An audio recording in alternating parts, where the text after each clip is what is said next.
So I appreciate you all coming out. This is the first of 3 forums that we're going to have regarding home rule. We're going to try and keep it very informal.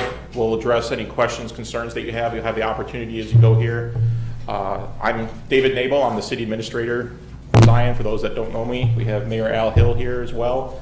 Sonalito Bronson, our economic development coordinator, is helping out with some of the recording and has been instrumental in getting all this together before the meeting tonight. So we are here representing the city in our official capacities.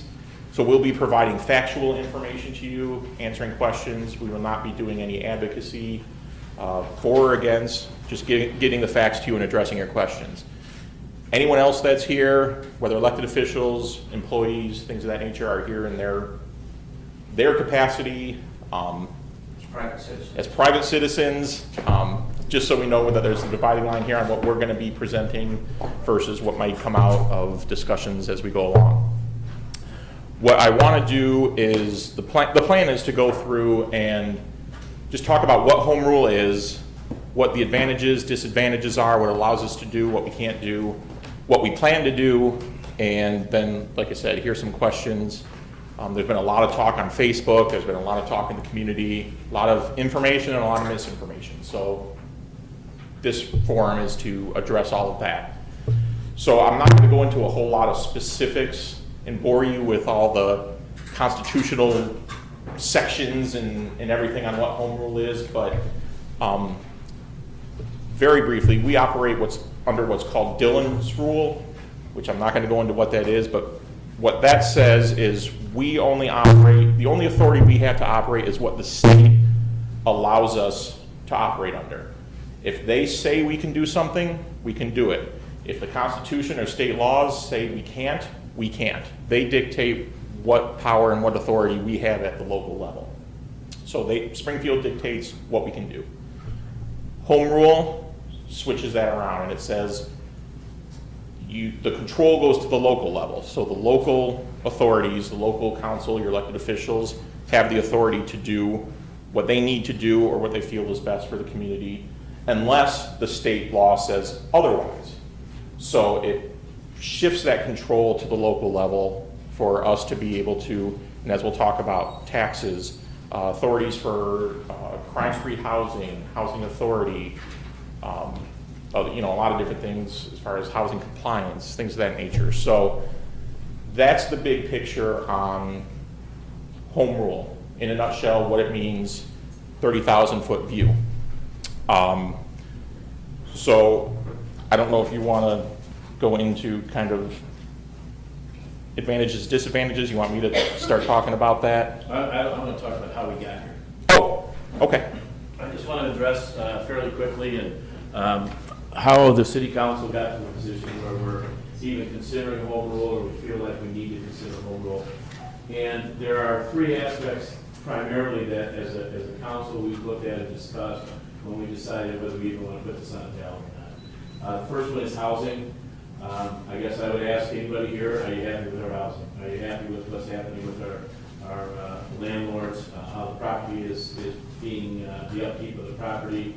And what I hear from our citizens is an overwhelming no.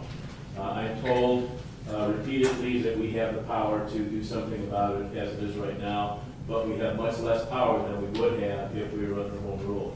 Right now, we will approach landlords and we will issue them tickets, and numerous tickets for the condition of their property, and they refuse to pay. They won't pay us, we take it to court.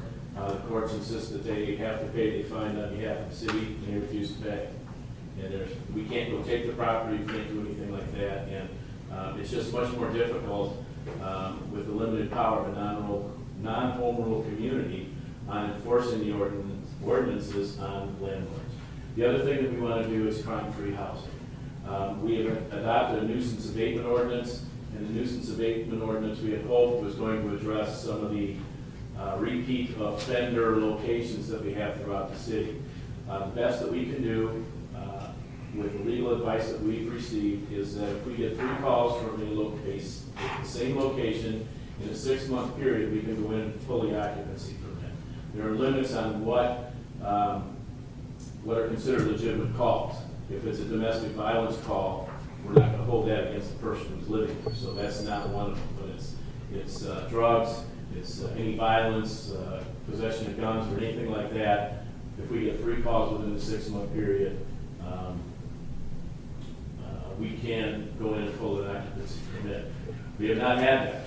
In the 6-month period, we don't get 3 calls from the same location. I think that's probably a good thing. It's better having 6 calls, I guess, than having to go in and do something about it. But it's we don't have the same power that we would have under home rule. Under home rule, we can go into crime-free housing, and that allows us to attach to a landlord's contract with their renters.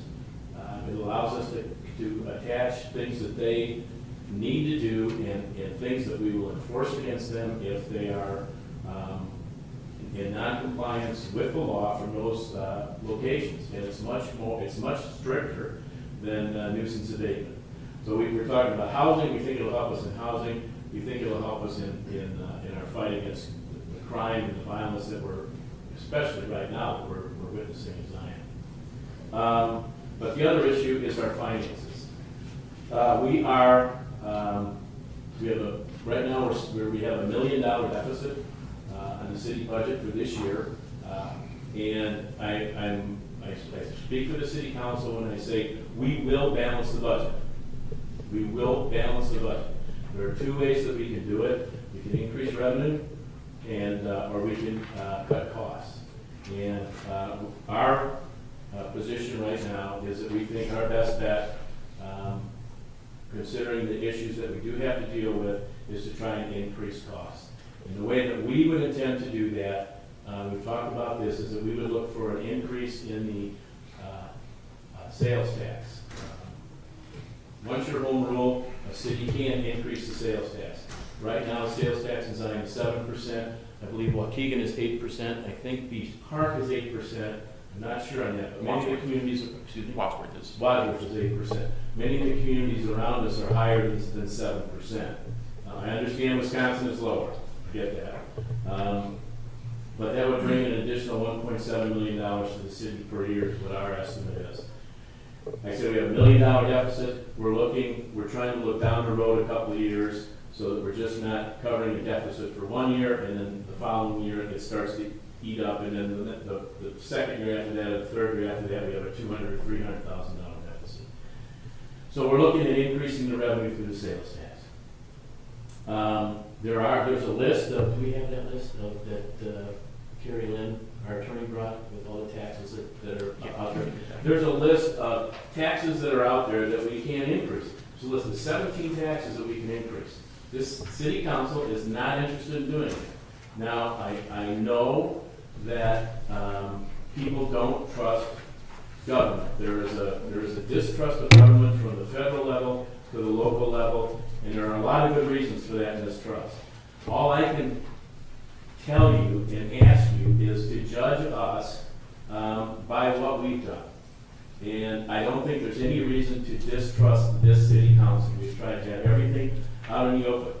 Commissioner McDowell and Commissioner Deteen and I we absolutely do not talk about issues behind closed doors.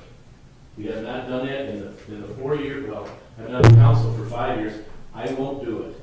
And as mayor, we talked about it, and he said, we're not going to do it. The citizens here have a right to hear what our opinions are when we're talking about it out here. Now, some of the issues look like we might do that because they're fairly simple. Surplus property and things like that, there's don't need a whole lot of discussion. So it looks like it's all been decided, but we do not talk about those things. And I guess what I'm saying is that we have made an effort to regain the trust that I think had been lost from previous years. And financially, now I want to tell you how we got here also. Everybody knows that the new plant closed and there was a huge loss on the tax base, but and that's ancient history. But in the last 12 years, the police and fire pensions have risen from the city from $1.2 million to $2.9 million annually.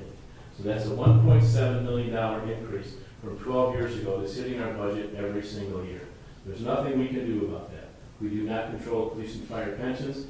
All that comes from Springfield. We are told what we have to pay, and we have to pay it. If we don't pay it, I think it's the city of Harvey, they didn't pay it, and the pension board, the local pension board sued them, and the state came in and they grabbed the money and they take it out. So we have to pay that. We have no choice on that. So that's $1.7 million that's grown. Between 2009 and 2011, $11 million of city funds have been spent towards the development, legal costs, and contractual obligations dealing with the Fielders baseball project. Now, I can't go into all the things that happened for that, but there were $8 million are sitting out there in that project, and what we have are lights and fences. And if we had that $8 million right now, we wouldn't need to be going for home rule. In 2012, because of the Fielders and the $8 million of city money that was, the city was not able to cover the operating expenses of the city in 2012. So the city issued $2.5 million worth of bonds to cover operating expenses. Now, I don't know if y'all understand what bonds are. Bonds are like going to the bank and you taking out a loan. The city went to the bank and took out a $2.5 million loan to cover operating expenses. And that's to make payroll. And that's well and good. The problem is, when you get to the end of that $2.5 million, you still have the same amount of debt, you still have the same amount of operating costs, except now you've added $455,000 a year that you have to come up with to pay off the debt, the $2.5 million loan. So, and this is an actual debt service of $455,000 annually that the city has to pay off until 2022. So you got $8 million we're looking at from the project, got $455,000 for a bond issue that we're looking at. And then the Fielders agreement was signed by the city. The city was obligated to pay. We didn't own the property, but the city was obligated to pay $250,000 annually for property taxes on the property for a 25-year period. We would not own the property, and the total of that would have been $6.25 million. Is it what the city would have paid in taxes in that 25 years on the property? So it's $25,000. So we were looking at $6.2 million, and at the end of it, we wouldn't have owned the property. It would still have been belong to the developer, the person who has it now. So in order to get out from underneath that, the city purchased the property. What year was that? 2015. 2015 for $3.7 million. So we got out of $6.2 million. We had to pay $3.7 to get out from under that. And get out from under the tax liability. And right now we're paying $300,000 a year to pay off that debt. So if you take the $455,000 on the bond issue and the $300,000 on the paying off the property that we've sold, we will. The hope is that we will recoup our money when we sell it. But that's $755,000 a year. And the agreement that the city signed to pay those taxes on that property was contrary to the advice of our legal counsel and the city attorneys at the time. The city attorney said, don't sign the document. The document was signed. So that's $755,000. And then the 2012 audit showed that the city did not pay into the police and fire pension to the tune of $1.8 million. So to make that up, the city's paying $500,000, now we have to make up the payments that they didn't make in, the $1.8 million, plus any interest that they would have accrued and what they returned, the same amount that they were getting a return on investment in the money that they did have invested. And to make that up, the city is paying $500,000 a year for 5 years between 2012 and 2015 in extra earnings. So when people are looking like how can the city be in this bad shape? There it is. We have made an effort over the last 5 years that I've been involved to try and hang on. The city got $1 million from, I don't know if I'm sure most of you know there's that power line that runs along the railroad tracks out on the other side of Trumpet Park, And so the city got $1 million by selling some property out there. But we used that to cover some of the holes that we had in the budget. And we've been hanging on and trying to script together and get a balanced budget. And I say we have a $1 million deficit, and part of the reason we have a $1 million deficit is we ended up last year with a $400,000 deficit. We came in we had much less revenue coming in from the state, and there was, I believe there was another source of, I can't remember the other source where we just received much less revenue than we thought. So we have a $750,000 deficit right now for this year, plus the $400,000 we had for last year.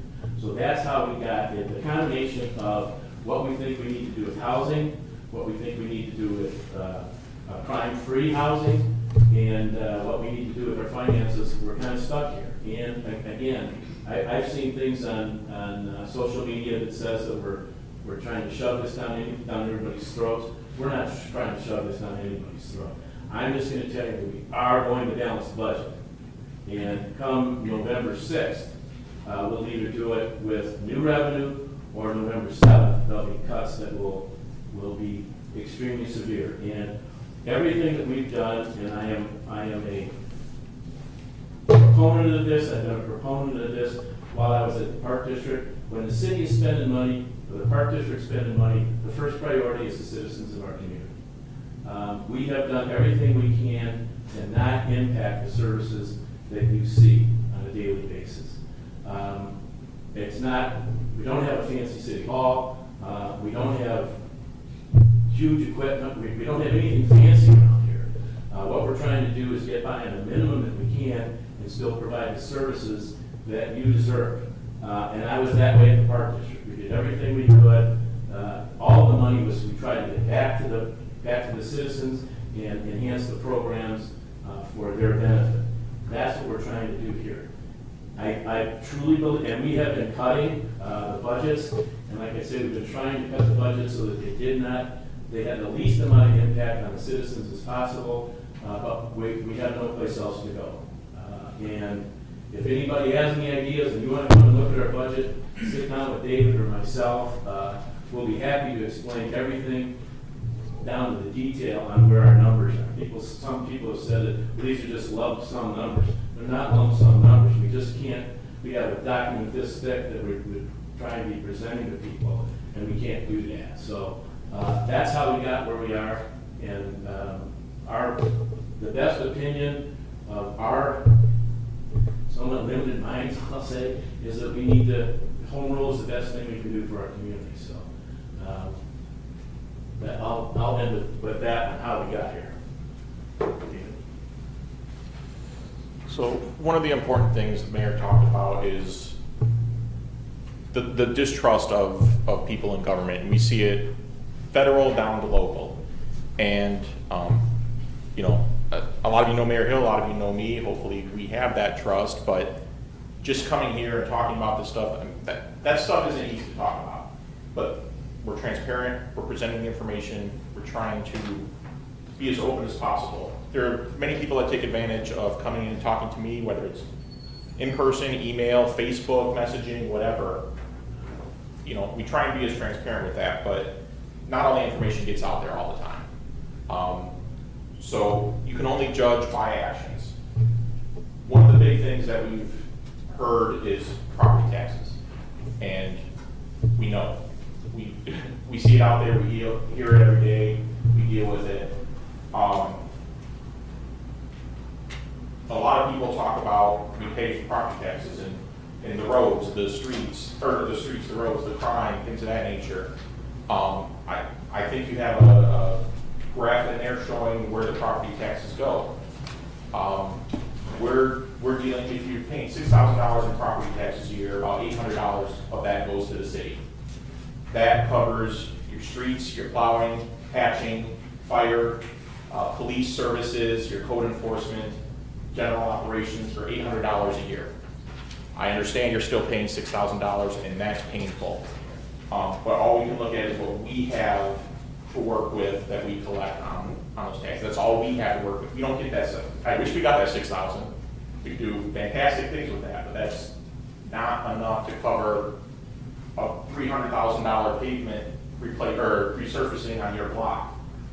$800 doesn't cover that. Doesn't cover $250,000 water main project. Like I said, that's not mentioning police, fire, and the other services.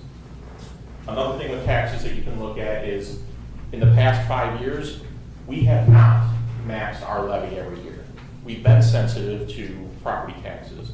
There are times when we could have levied more. We understood the pain that the residents are feeling, and we levied something lesser, somewhere in the middle. So we didn't always grab that property tax revenue when we could, because we want to try and defer that impact to the residents. Taxes still go up, but again, we're 13-14% of the tax bill. If the other taxing bodies go max their levy, there's nothing we could do to offset at 14% what the other 70%, 76%, 86% increase. So we ask that you look at the actions that we've taken to say we're sensitive to property taxes. That's another reason why we're only looking at the sales taxes as a source for revenue to address the things that Mayor Bill was talking about. A good portion of our sales tax doesn't come from the residents. It comes from the people driving through, getting gas. It comes from people staying at the hospital. It comes from Wadsworth Beach Park, Winter Harbor residents that shop at Walmart, that shop at Jewel, that come here. So that $1.7 million that we're looking at, we're trying to diversify off of property taxes as a revenue source and spread the burden to more than just the residents. So we hear property taxes, everyone's concerned that we're going to hike property taxes beyond our current limits and we're going to go crazy with that. Again, we just ask that you look at what the actions we've taken to address that and what we're looking at here. But I understand that that is a potential disadvantage. Again, the taxes that Mayor Hill addressed, the other taxes, we haven't talked about that. We're not interested in those taxes. The sales tax is what we're going for. Mayor Hill will talk about what we're going to do with those taxes and what we've done to address just looking at the sales tax. But that's what we're looking at. Another negative that we hear is incurring debt.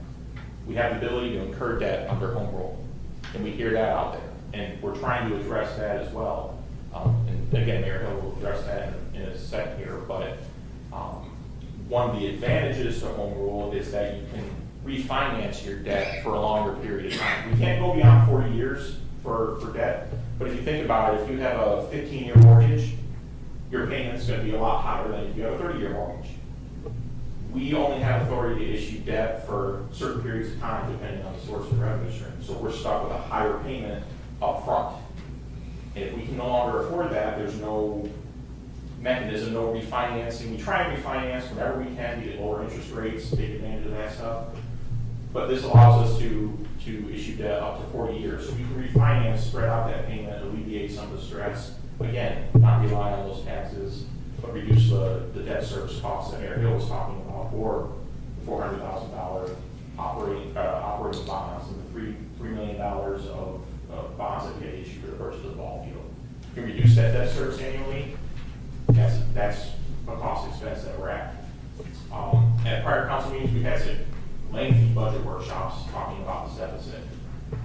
We've cut as much as we can from paper clips and toilet paper and Kleenex, and you have to have gas for the vehicles, you have to continue operating. We're down to salary and benefits or revenues. So that's where we're looking now, and as the mayor mentioned, if we can't get the revenue, we're going to have to look at the services, and I think you can all agree with the crime, the housing, cutting services, cutting staff is going to have an impact. But as I said, looking at the revenue, we want to make sure that we're being responsible. We know that these are our taxpayer and resident funds, and we're going to try and minimize that burden as much as possible. Mayor, if you want to talk about what we passed on Tuesday, Yep. To address some of those potential negatives. Okay, and David talked a little bit about the taxes, and I hear all the time that Zion pays the highest taxes in Lake County, and we're paying the highest taxes in Illinois and possibly the country. That's a little bit deceptive and deceiving. We have the highest tax rate in Lake County. Our tax rate, we're about 4.28% of what your property value is, which is extremely high. It's a high percentage. But I just want to be sure that you understand that the value of our homes, the median value of a home in Zion is $116,000. So and that person would pay $4,987 a year. And to compare it to Bannockburn, the prices on a home or the taxes on a home in Bannockburn are $23,000. We pay $4,900. So we're not paying the highest taxes. Bannockburn's percentage is 2.5%. Ours is 4.2%. But and then it goes down from, we are 44th out of 60 communities in Lake County on the amount of taxes that we pay, the dollar amount, not the tax rate, but the dollar amount. So I just want to be sure that people understand that. When we first started talking about home rule and the idea of taxes came up, I think everybody on the city council agreed that we weren't interested in raising the property taxes. And when we first started talking about it, I didn't realize that we could raise any other taxes. But there is a list, and I want to get that. I want to be sure that everybody sees it if you haven't seen it. There are 17 different taxes that can be raised. I think you've got it here. And I'm telling you that because, and I don't need it now. I'm telling you that because I want you to know that we are going to give you all the information that we have on this. Some of it you may look at this and say, oh my gosh, there's no possible way I would vote for this if they can raise these taxes. And then that's your decision. But we're going to give you all the information that we have. We're not going to hide anything. So, but we adopted a resolution last night. Last night? Tuesday night. It says, whereas the city of Zion is a non-home rule municipality under the laws and constitution of the state of Illinois. And whereas the corporate authority of the city recently approved a resolution providing for and requiring the submission of the proposition of whether the city of Zion, Lake County, Illinois shall become a home rule unit to the voters of said city at the general election to be held on the 6th day of November 2018. Whereas the corporate authorities of the city desire to advise the voters that if the referendum is approved, the city council will not use home rule authority to raise real estate property taxes beyond the limits of the Property Tax Extension Limitation Act, commonly known as the tax cap law. And then we also added last night, that's in this resolution, but we also added to this resolution before the vote that says the resolution will commit the existing city council to continue to follow the property tax caps, to issue debt within current restrictions, and to conduct public hearings before any new taxes are approved or any existing taxes are increased. So if we would try and approve any of these taxes, we would guarantee that there would be a public hearing ahead of time. The next sentence is, whereas the corporate authorities of the city believe it is in the best interest of the city to provide the voters with this statement of policy so that the intentions of the city council are clear, to comply with the tax cap law and not extend real property taxes greater than a consumer price index and as otherwise provided under the tax cap law. And we would also add, this resolution will commit the existing city council to continue to follow the property tax caps, to issue debt within current restrictions, and to conduct public hearings before any new taxes are approved or any existing taxes are increased. And it says, whereas this resolution sets forth the policy of the current city council. Now therefore, it is hereby resolved by the mayor and the city council of the city of Zion, Lake County, Illinois as follows. The above stated recitals are incorporated by this reference. It is the current policy of the city council of the city of Zion that the voters approve the referendum which grants home rule authority to the city. The city council will not use home rule power to raise real estate taxes beyond the limits of the tax cap law. The resolution will commit the existing city council to continue to follow the property tax caps, to issue debt within current restrictions, and to conduct public hearings before any new taxes are approved for any existing taxes or any existing taxes are increased. This resolution shall be in full force and effect from and after its passage and approval, and shall remain in full force and effect until it is repealed or superseded. If any provision of this resolution is found to be invalid, the invalid portion shall be stricken herefrom, and the remainder shall be in full force and effect and approved and adopted, blah, blah, blah. And that being said, that is our intention. what you did here, and if you were listening, you heard it say, that this resolution shall be in full force and effect and after its passage, and approval, and shall remain in full force and effect until it is repealed or superseded. Now, we could, if the vote comes in on the 7th, and we are a home rule community on the 6th, and the home rule community on the 7th, we could repeal this on the 7th or the 8th. That could happen. And again, I'm telling you this to be up straight and forward with you, and to let you know that that's what could happen. If there's another, the city council would repeal that? I don't know. I'm not saying that we. No, I'm not. I'm saying that we're not. This city council will not do that. But you need to know that it can be repealed, and there could be a future city council that would repeal it also. But my challenge to you then is, then you need to get new people elected, and it's not that hard. What does it take to repeal it? Well, it takes to repeal it, you can get a referendum. You would have to file a petition with the clerk, and you'd have to have a referendum, and then To repeal home rule or to repeal the No, to resolution? repeal the oh, it's resolution. a vote of the council. Okay, so the citizens wouldn't even have any say over that. If you had such a city council, they would not have a say over it, but I would suggest that as very soon as possible after that, you get a new city council.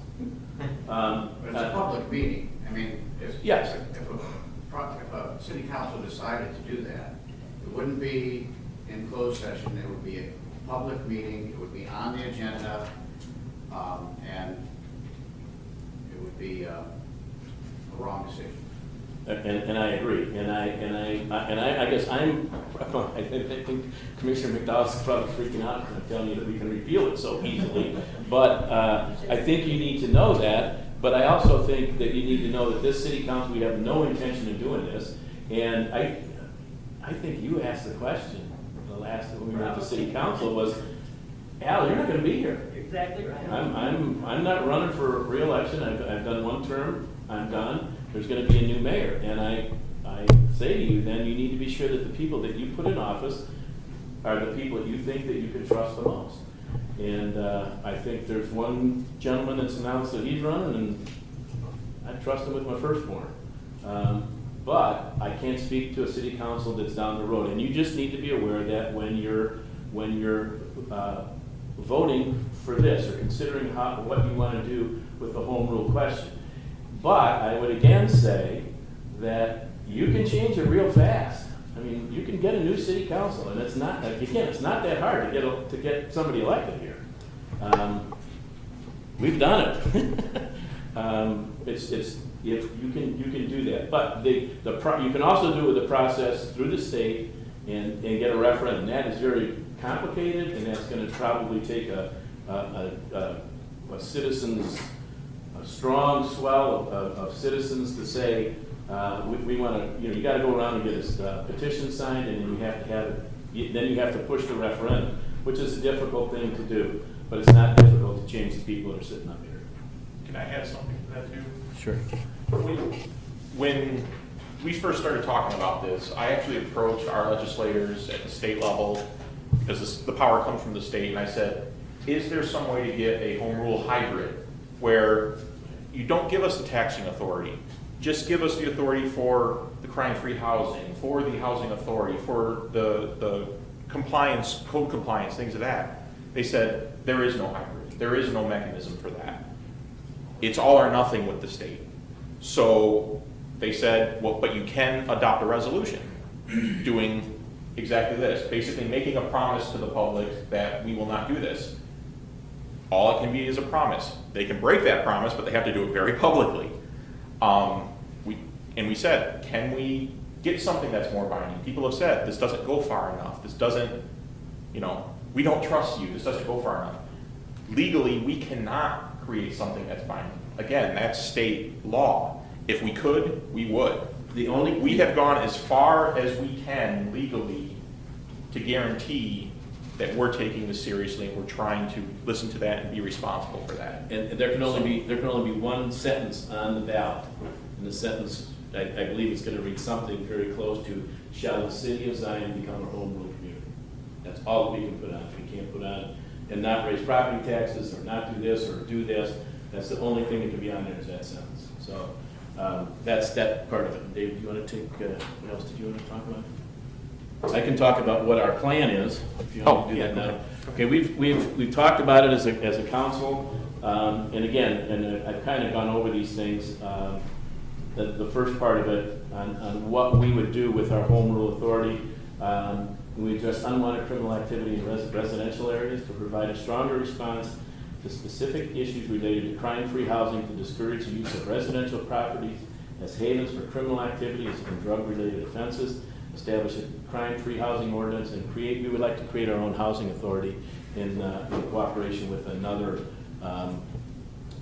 home rule community. But I throw this statistic out there so that you understand some of the difficulties that we're facing and some of the difficulties that we're trying to overcome. A healthy number of rental units in a community, for a community, is about 20% of the living units should be rental units. We're somewhere in the neighborhood of 60 to 66% are rental units.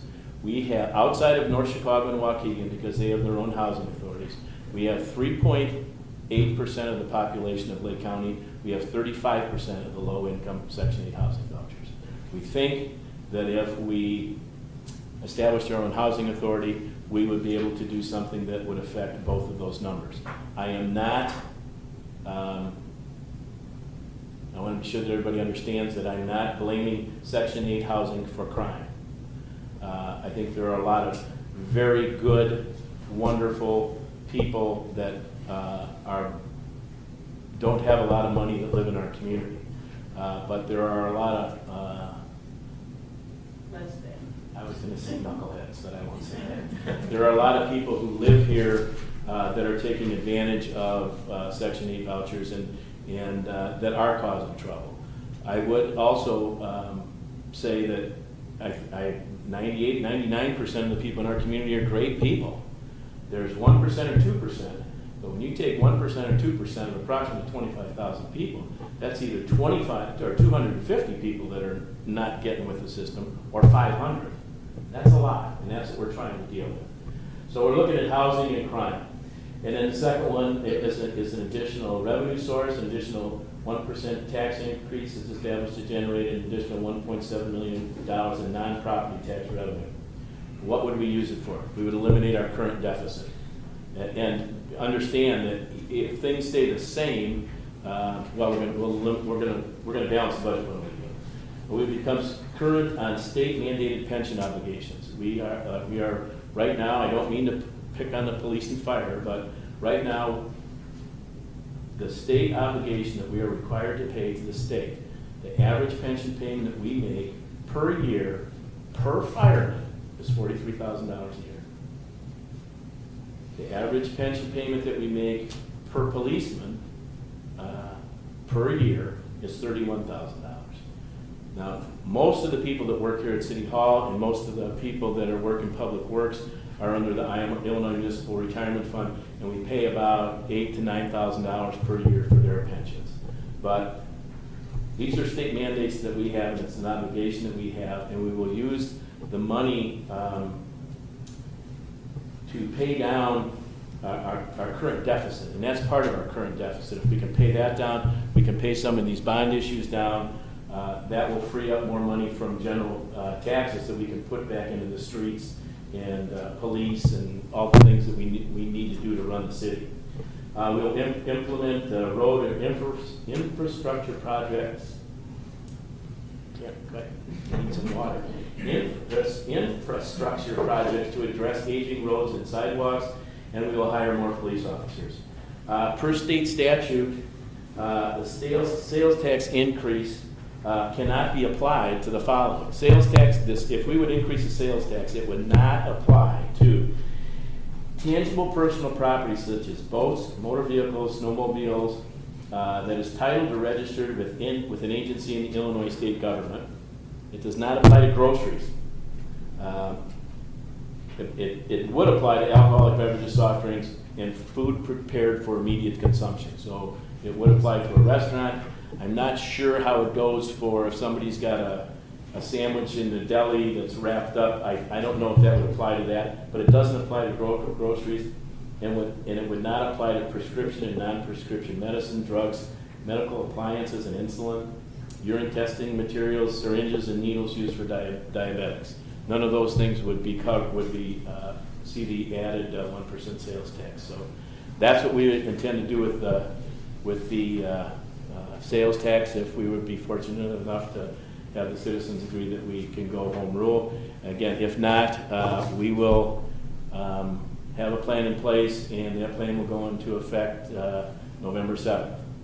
And it'll be, you will see a change in services. And I apologize for that. I'm embarrassed to be here asking you for home rule. I had thought that when I was elected mayor that I'd be able to get the finances straightened out much faster than I have been able to. I did some real good things when I first came to the Park District, and the Park District was in big debt, and we changed some things there, but I I have not been able to do this, and I'm embarrassed by it, but here we are. And this is a solution that the commissioners and myself all agree on, and the staff, I think, from department heads to they know where we're sitting, and they know what we're looking at, and we're about to step off a cliff. So that's all that I have. And if you guys have any questions, then go ahead, and I'll try and I'm going to answer them as you're going to get the what is. Okay, my question, the crime-free housing ordinance sounds really intriguing. Has a draft been written up yet? No, but there are standards that are out there that our attorneys have, and that would all be discussed. I'm sure we would tweak it, but there are models out there that other communities use for crime-free housing. Crime-free housing is not a new concept. It's been around for a long time. There are 212 communities in Illinois that are home rule. I think there are 1,600 communities, 1,400 communities in Illinois, 212 of them are home rule. I heard a conversation earlier, it will happen automatically if we get to 25,000 people, but it has to be through a census. And the census in 2020 will be the next one, and this may be, but we are at the point where we need to do this now. We can't wait till 2020. I don't know that we'll be at 25,000 in that. Couple things. I purchased my house about 14 years ago. No, it's more than that now. 15 years ago for $166,500. My house is now worth $105,000. My taxes are almost $6,000 a year. So you can understand from my perspective. I get it. That's, so taking that aside, why is that picture still up here? I'm not going to get into that. It's pathetic. I'm not going to get into that. And I just want to state, I want to just say something, that I have not been to these meetings, the city council meetings. And here's why I haven't. You used to come. All the time. But you have done a marvelous job. And you are a man of ethical, and I can't thank you enough. I love this community. I'm glad to be a resident of this community. I have no problem paying more if that's what needs to be done. I think you've done a wonderful job. I think we have a great board, commissioners. I think that they really care for this community. And I really think that they're doing everything you can, and I think you've done everything you can. I can't thank you enough. I voted for you. I've supported you every step of the way. I've never let anybody badmouth you. I think you've given everything. Who would badmouth me? Well, you taking that aside. The name Lambers, that's the. And I'll tell you a story. I moved here in 1976, and I worked here for 5 years at the Park District, and then I went up and became Director of Parks and Recreation in Stevens Point, Wisconsin. And then when Chuck Paxton retired, I was fortunate enough to be able to come back and take his place.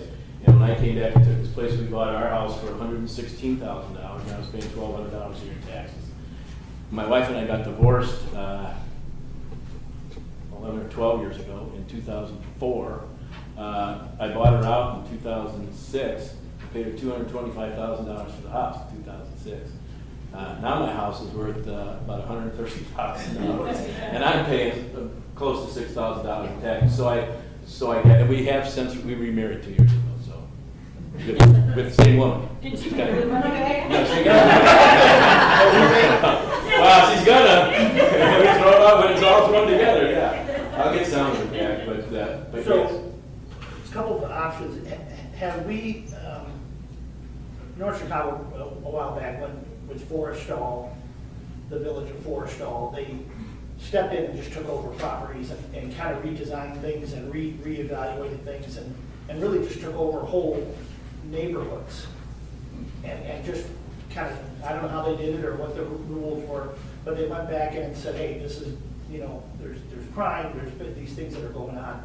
And they just kind of reestablished these neighborhoods and put people back in them. I'm just wondering if we could look at some option like that where we can go in, because, like, for instance, in my house, if I sit on my front porch on any given night, which I don't anymore because I work for Lake County Public Works, and I get drug tested randomly, I can't sit on my front porch because the smell of marijuana is so strong coming from the house across the street.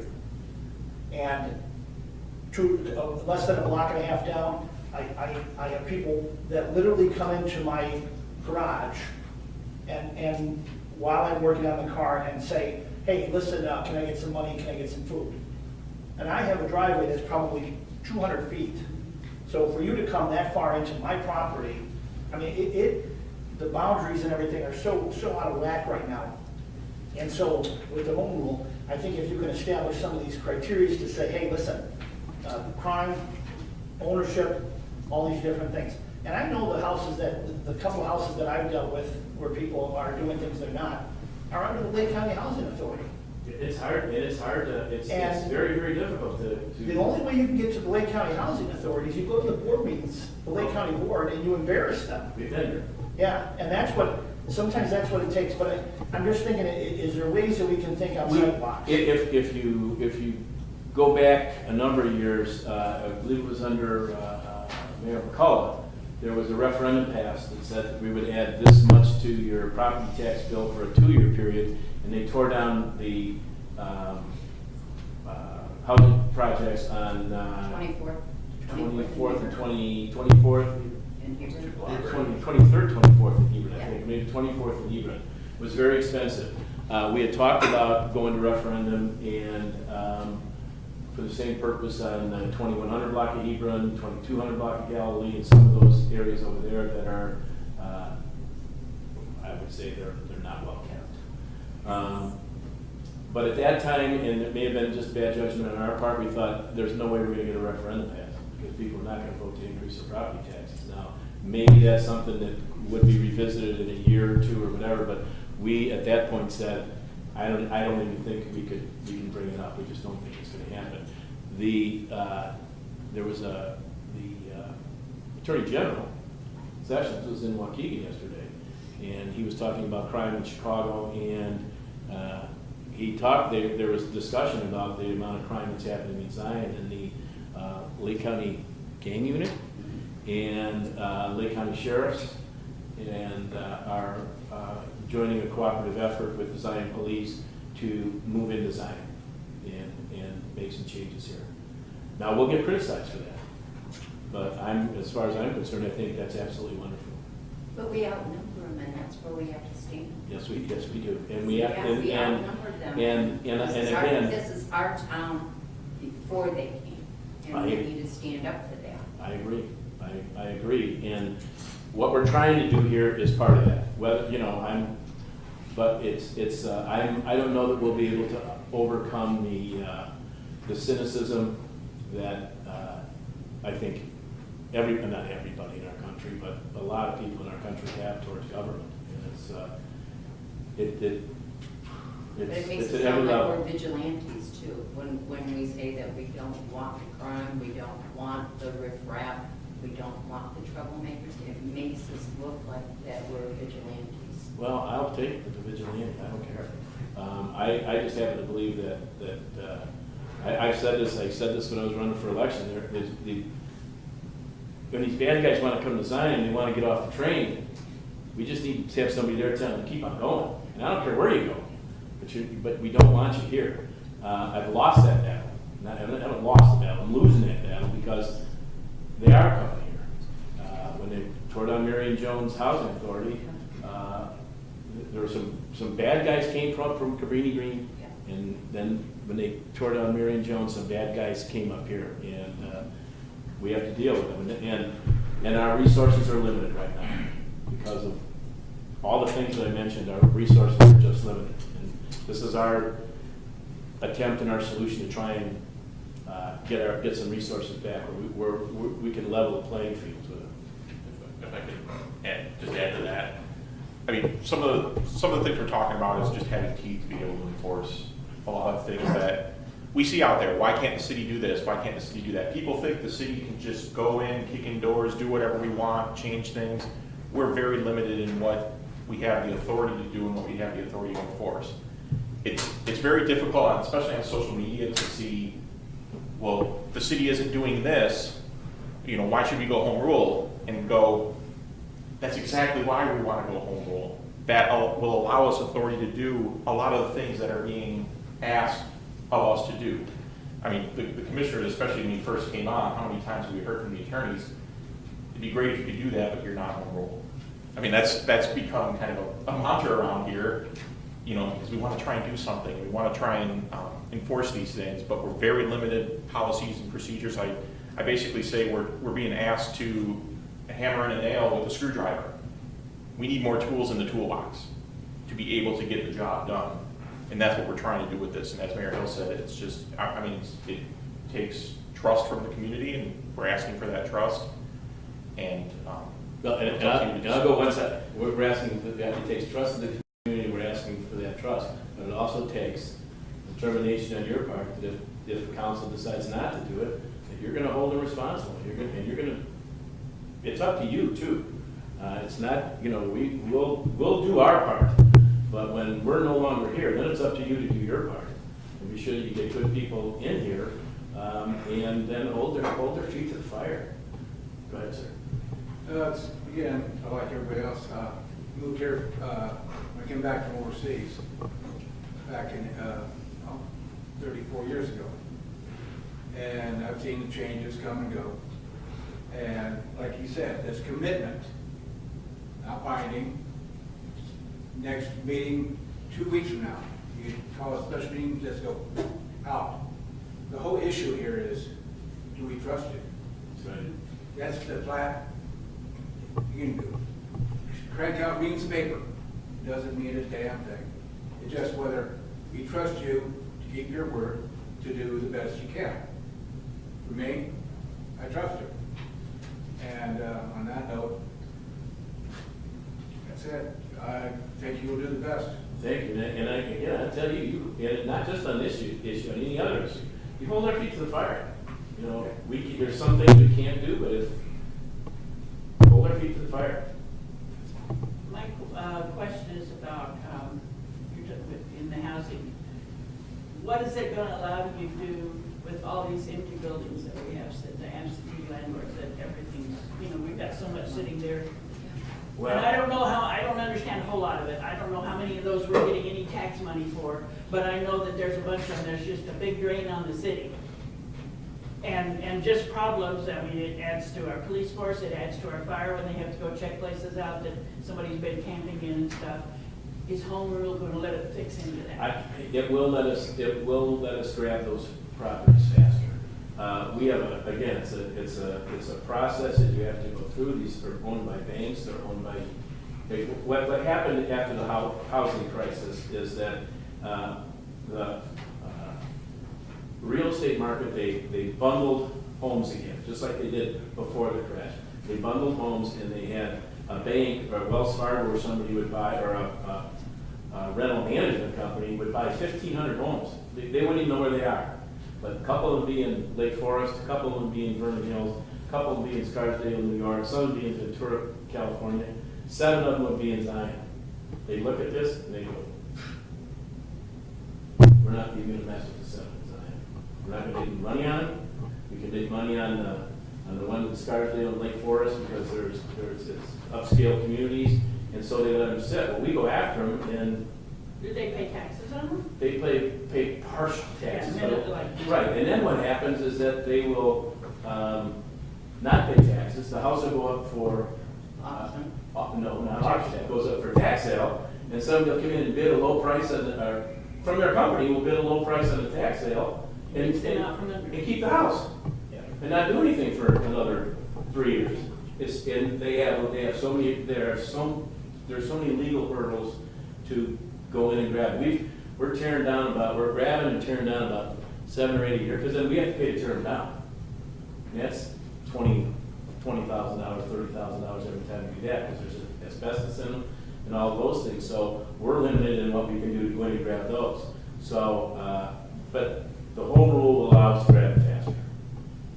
But One of the things that I hear from people that are opposed to home rule is that once you put a tax in, it's gonna be there for life.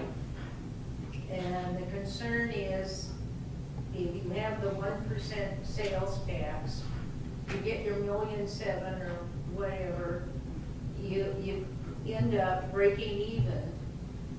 But then you're still gonna keep the tax forever. Well, I don't think I would say anything forever. Yeah. But I would be straightforward with you. If I were still around, I would say, yes, we need to keep it forever, because the $750,000 that were, Yeah. no, not in debt, that is part of a deficit right now. That's gonna go every year. If we keep things exactly the same way they are, we're gonna have that $750,000 every year. We're gonna have those same expenses. Part of the sales tax would cover that, and we would not have that deficit.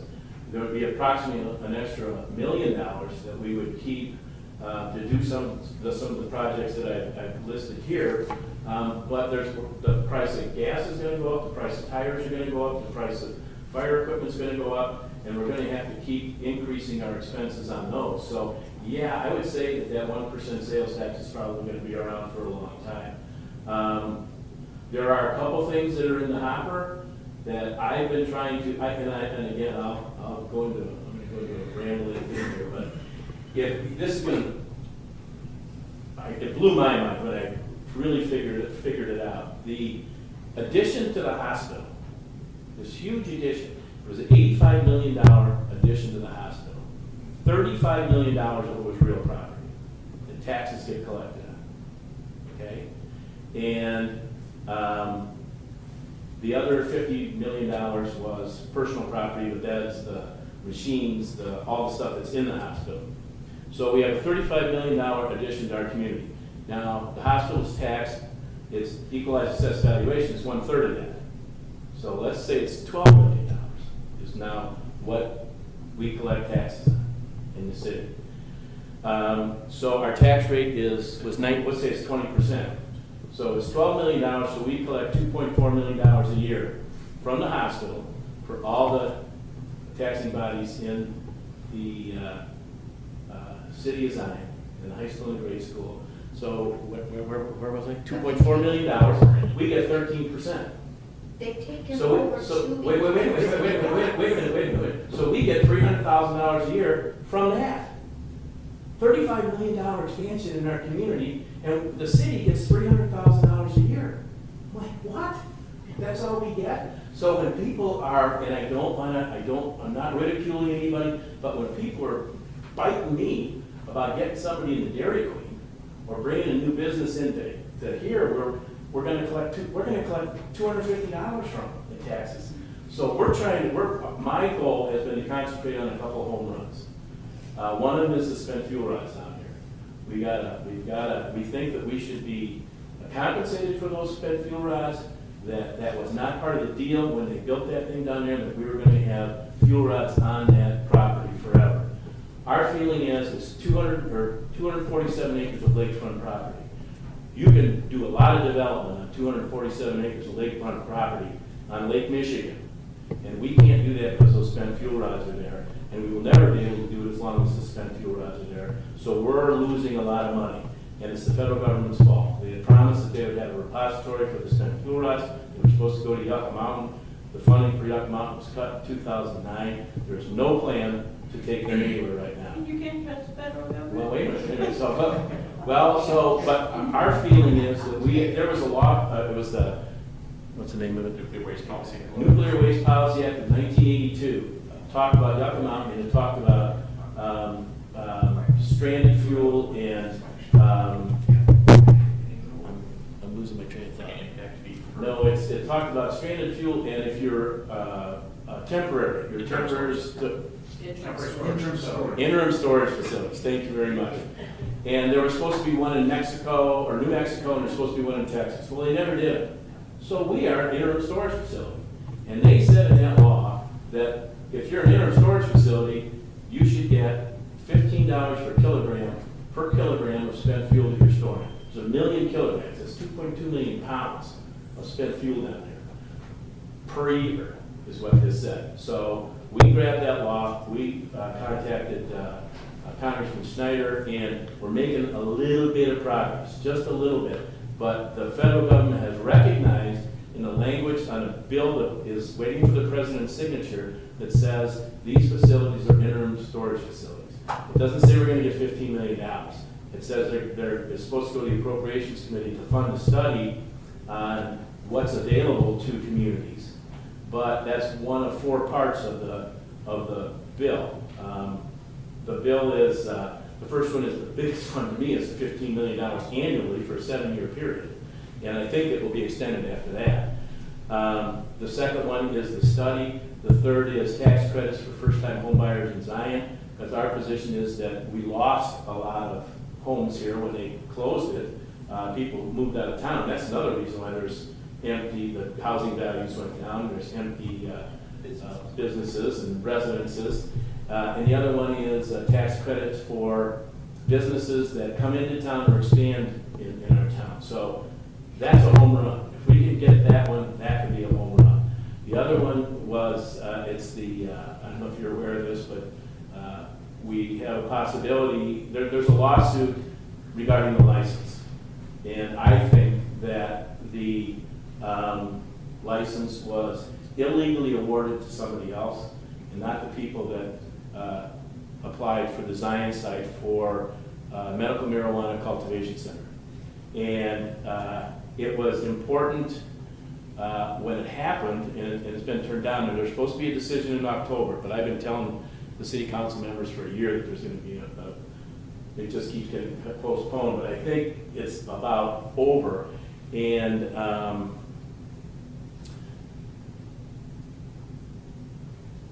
I overestimated the impact that this would have had if it were just medical marijuana, because the amount of patients in Illinois is not what they thought it was going to be. But my guess is, whether we like it or not, it's going to be legal in Illinois within a 5-year period.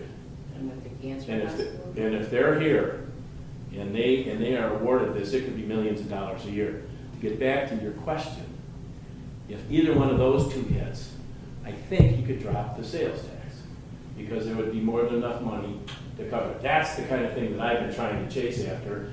David and Sonalita are chasing after the Dairy Queens and the smaller things every single day, and the speedways, and we're making progress, but it's just, so that's, I hope that the sales taxes would go away someday with one of those. You did. Among the small things you mentioned, is making some exploitable use of the fielder's field. We are trying to do that, and one of the, I've been directing David and Sonalita. We don't want to be in the business of putting on fairs, and we don't want to be in the business of being a baseball owner. We want to sell the property. We want to get rid of the property. We do have a representative called Retail Strategies that is out there. We came into an agreement. One of the things I'm not bragging a little bit, but it's the whole council. One of the things that we've done is we've formed cooperation between Beach Park, Zion, Winthrop Harbor, and Wadsworth like never before.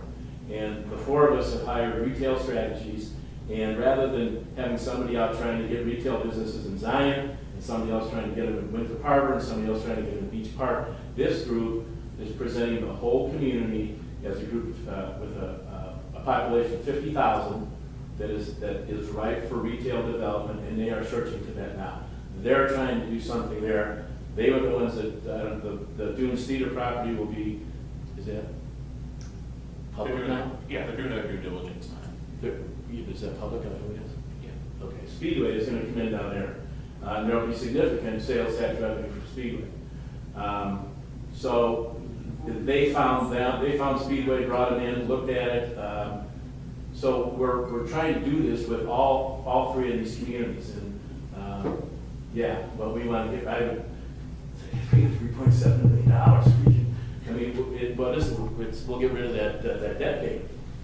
If we can sell for more than $3.7 million, then We that's need something to do. Menards or Builder Square. I know, but I know, but They gotta wanna come in. we can't get Menards. Menards decides where Menards Yeah, I is know. going. And part of the problem is, one of the problems is our socioeconomic. We don't have as much money as Libertyville has. The other one is, they draw a circle around their store. And the fish don't buy anything at Menards. We have no east market. You get half a market when you put something in Zion, and that's why a lot of stuff is going out west on the toll roads or the expressways. We're in the process now of, with Lake County, that they're doing extension of the sewers coming down 173 to the highway and the tollway and things like that. And they're working with some major companies and that are big, like a warehouse and things like that. Where are they going? Right by the tollway, They're coming this way? Pantini and all those, bringing it from like. Panattoni? Panattoni, yeah, big companies like that are looking at, like Antioch's doing right off of, before you get to 45. But, okay, 173 coming our way or going west? We're extending the sewer from 173 coming towards 41. That's what they're looking at now, long term. Oh, okay. So, but the reason why I'm saying that is because, one of the things that might be a possibility is to kind of go with the county and see if there's some long-term plans. I'll give you an example, Village Chicago had a hell of a time with the retail on 137 right across from the Navy base. They couldn't get anything there. So North Chicago kept pushing and pushing and pushing. Now they're going to put a Navy museum or something of that nature. It's something. I mean, it's a piece of property. But again, with the idea, here's my point. There's companies that are out there, and I can give you some name and numbers that would probably do it for nothing for you. But they would actually set up traffic studies and be able to give you that data to show you the kind of traffic that's coming up and down 173, because it's sizable. Right, I would love that, Because the cars are unbelievable coming up and down there, so, Right. and those are the kind of things that Menards or these major corporations are looking for. And the thing that comes to my mind is not only the businesses that would come out there, but they're gonna need water. Yeah. And we can sell them water. Yeah. We can sell water for more than we pay. If I could And make some interject on money. that. I mean, But that's, we're talking economic development and things, not necessarily home rule, but we've been working with Wadsworth, Mayor Ryback, Moses out there, talking about a plan for infrastructure down there. I would love to have 173 be a corridor like you see in Highway 50 going between now and here and 94. And we're working on that with them. Doesn't relate to home rule, but that is something that we're looking at. We'd love to get the county involved in that as well. I'm gonna do a little plug here. I've been talking about it since I came here, but starting the first Thursday in October and every month, I want to have a forum. Don't know the name yet, I'm still looking for something catchy, so if you come up with something, let me know. But like a coffee with the administrator where we talk about a topic. One of them is going to be understanding economic development. Why don't we have the Menards, the Starbucks? One of them is going to be communicating with residents. How do we get the information out? I didn't hear about this. You had a meeting about this, where was it? So there's going to be a topic every month where I would love for individuals to come out. It'll be a 15, 20-minute topic, and then I'll leave 45 minutes open for whatever's on your mind. What's going on in the city? What do you have questions about? I don't want someone else on Facebook going, I think that the city's doing this, because I heard it from Bob, who works for Joe at the bar, and he told me this is what the city's doing. I want you to hear from us what we're doing, why we're doing it, what the thoughts are, why we can and can't. So stay tuned for that. Those types of questions would be great. It'll be wide open to discuss. If we can rely on the people that we work for, and there's people here in this community that work for Abbott, there's people here that work for And if they're continually going to their supervisors or the people above them and saying, listen, I love this community. How can you help us? Can you set up an office? Can you set up something, and just create a scenario where, like a conference call with some leader to say, hey, my boss is on the line, can you talk to him? Yes. You know what I mean? And I think if we could do those kind of things, I think that it helps us to be invested in the community as well. Right, and I want to just address something that you mentioned before when I was talking about CTCA. You said they're kind of taking over the town. There's this whole rumor out there that they're getting a bunch of breaks from the city. They get nothing from the city. They pay their entire fair share of their taxes. They don't get anything from the city. I believe it was about 15 years ago, there was an industrial revenue bond that the city signed on for with the hospital that allowed them to sell the bonds with no tax. So people didn't have to pay taxes on the return they got on the bond. And cities do that all the time. But other than that, they get nothing from us. They pay their entire fair share of taxes. If you hear somebody say that the hospital gets away with this, it's like, no, they don't get away with anything. They bring a lot of revenue to the They city. bring a lot of revenue to the city. But they took over two entire city blocks. I know, but The property taxes that were being paid. they're still paying them. The non. They're paying more than those properties we're bringing in on Clinics taxes. and the church and that, they're not paying the same exact property tax. They're paying more. They're paying more than what was there. The value on what they put there compared, now where the church was, where the vacant lot is, they're not paying taxes on that, but The church wasn't paying taxes either. They're paying It a was whole lot exempt. more taxes on what they tore down. Yeah. I was the interim pastor at Zion Bible Church. Oh, okay. And when we sold that church, okay, we couldn't expand. The church was built in 1904, I think, something like that, so it wasn't ADA compliant. There was nothing we can do. But we sat down with the hospital, they gave us a very fair price, and we were able to take a sizable amount of money and give it to a church in Antioch, and they built a new church up on 173. And so the hospital was very good to us. I mean, as far as the church goes, Right. they were very good. Anytime we needed something. so. And I've heard questions about, why doesn't the city do something creative and try to get more money? We went to this is embarrassing too, I guess. We went to the hospital and offered them the streets. We offered them Elisha and 26th Street and the alleys and said, here, buy them. When this happened, right before they had their layoffs, and so they didn't do that, but we were willing to sell that to them and make that a campus for them, the whole thing, get the streets out of there now. It didn't go very far, and the other thing is I don't even get into the landfill thing, but we've been as creative as we can to try and get more revenue so we don't have to do home rule, or we didn't have to do home rule. Go ahead. With all of this, is there anything of this that's gonna ever lower our property taxes? I think if we hit a home run Commissioner McDowell was the one who pushed this from the beginning, and we started meeting with all the taxing bodies as a group, and I guess David really started pushing it too. David's point was administrators of taxing bodies, David, he doesn't do this, but the park district, and I admit that I was part of this problem, the school superintendents, our advice to the board is, let's get as much taxes as we can, and then we will provide the best park district, the best school that we can with all the taxes. And David started, and Commissioner McDowell said, wait a minute, that's the tail wagging the dog. The administrators should say, why don't we figure out, or not the administrators, the school board should say, in the city and the park district should say, what does it cost to provide an education for our students here that we want? And what does it cost to provide the Zion Park District and the facilities that we want at this level? And figure that, and then tax on it. Right, and then tax on that amount, not get everything you can and provide the best you can. It should be, what does it cost to run a school, what does it cost to run a park, to run this park district, and then tax accordingly. So we sat down in the original intent with we got all the school, we have to have 2 elected officials and 1 administrator, because we were trying to get some of the business managers and people out that wanted to just grab the money. And we were looking at, what do you pay for toilet paper? What do you do this? Can the city plow all the park district lots and the school parking lots and the park district take care of all the lawns that are on the property? And we looked at all those things and we realized that it's like, whew, and there's not a whole lot that we can do here with this. But then the idea came up with the spent fuel runs. And we said, and we're all working together on that to try and get the money from the spent fuel runs.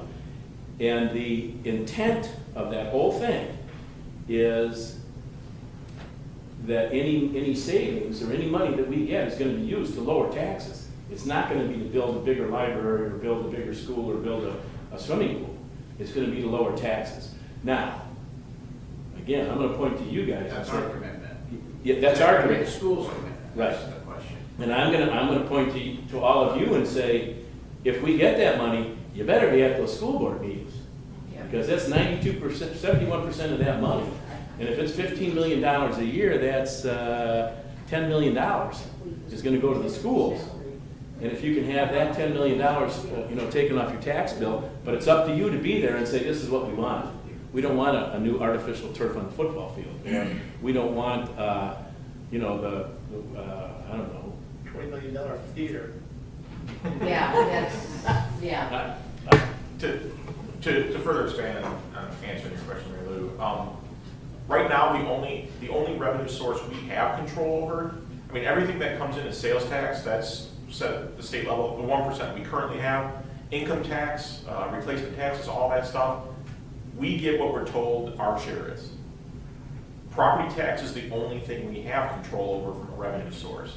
So in question to, can home rule help lower property taxes? I'm not gonna be up here and promise that, but if we can rely, it's just like diversifying your portfolio. Just say it's a possibility, right? So, That was my question, was it? let me say one example that, talking about pensions, paying pensions is not something that people like saying that their money's going for, city pensions. But equated to, everybody unfortunately knows credit card bills. You have a minimum payment on your credit card. It might be $100, but if that's all you pay is your minimum goes up to $110 next month, and it goes up to $120 the next month after that. You will never pay down that balance. That's what we're doing with the pension funds right now. We're making the minimum payment because that's what we've got. If we can use sales tax to pay more, right now we levy $7 million, and we'll round up and say 3 goes to pensions. We should be paying 3.5 to get that credit card balance down, so that our minimum goes from 3 to 2.8 to 2.6. So that if we're levying $7 million and we keep it at $7 million, we don't have $3 million of that going to pensions, we have 2.8. Now we have 200,000 more available that we don't have to grab more money for and increase our property taxes for. That frees up for operations. Next year, that minimum, because we're putting more from the sales taxes, might go to 2.6. That frees up 200,000 of that levy for operations and the cost increases of equipment and fuel. So we don't have to increase our levy to another 200,000. We're shifting the 7 million that we have, we're reallocating how much of it we can use for operations versus how much is going to pensions. So the goal in paying those pensions is saying we're going to pay more than the minimum to our credit cards, so that we have more income monthly, annually to work with without having to just constantly go and increase the property taxes for that. So whether it can reduce, that's to be determined by the council and how we do the levy, and recommendations by me and discussions with council. But we aren't required to constantly go to that well. We have another well to draw from. I think once you regulate the empty houses and start to clean up the riffraff and those type of things, those property values are gonna go up, and people are gonna move into those houses, and they're gonna start paying taxes, whereas some of these landlords and things are not paying. So it's gonna be a rolling effect. I agree, and there's Property values are going down though. No, actually not. No, there's an interesting phenomenon going on in Zion right now, that there are houses that are on the market for 24 hours and being sold, and they're being sold for more than the people are asking. I think it's got to do with Foxconn. For the past 2 or 3 years, That's they've been the about best 8% a year. Okay. Yeah, they are going up. It's And starting money's to come. cheap too, so investors are buying properties too. Right. because You get a But sense. what we're finding here though is that when if we had 10 houses sold in if we had 10 houses, well, usually we have 20 or 30 houses sold in a month, but usually 70% of them were going for rentals. Now it's probably about 40% are going for rentals, and the other than 60% are going for single family. So that's turning, and that's what we want to encourage. And we just think some of the things that we've done with our housing and our rental inspections and things like that are starting to pay off. So, does anybody else have any questions on home rule?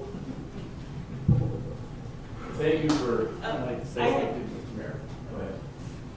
When you got up here and started to explain to the people about the home rule situation, you said in your dissertation, I failed.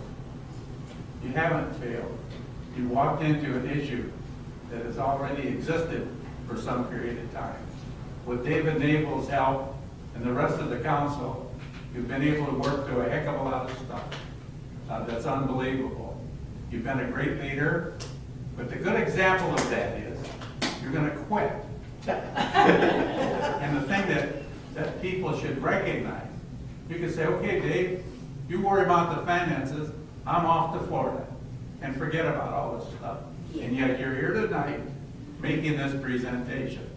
We have good people, Christopher Fisher and Commissioner McDowell, and Commissioner Delafight, too, should get you out. I think she's the boss. She's the brains behind it. And Billy McKinney. I think this council that you have right now is one of, I've been around a while, I've seen a few councils, and I think this is probably one of the better ones that I have seen in many years. I think it's the best one I've seen. And I want to congratulate you and for what you've done.